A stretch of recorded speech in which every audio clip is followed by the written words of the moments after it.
Bonjour my friends, I'm Frankie and welcome to Club Food.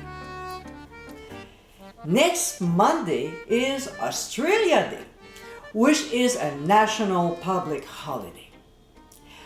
I have a lot of followers from that part of the world, and I decided to pose a true classic. Oysters Kilpatrick.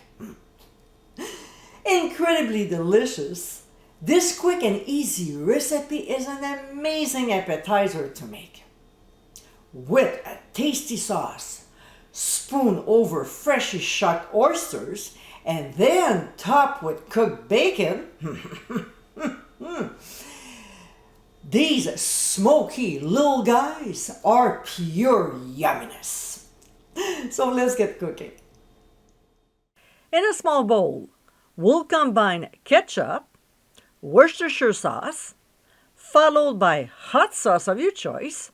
I'm using Tabasco, some ground sea salt, and freshly ground mixed peppercorns.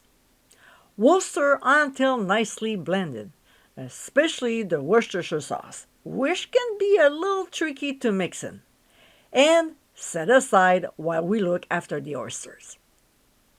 After we're done shucking the oysters, and if you're not too sure how to do it, there's a full tutorial on it, so click on the top right corner of your screen to view it.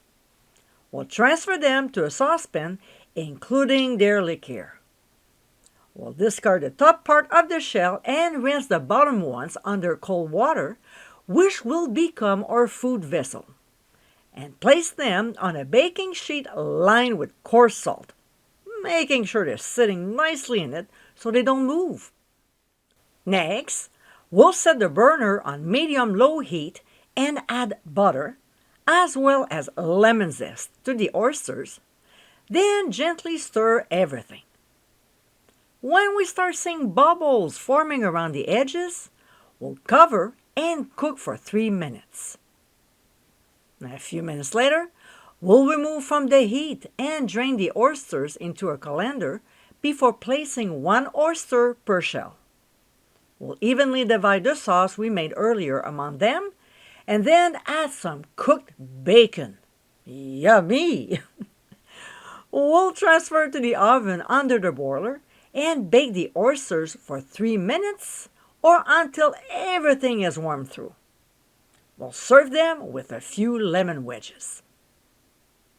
And my friends, these are our Oysters Kilpatrick. Smoky with a little zip, these tasty little gems are so delicious. It's a quick and easy appetizer to serve. I hope you give them a try soon, and be sure to visit clubfoodie.com for ingredient amounts, directions, and more info. Until next time, my friends, bon appétit!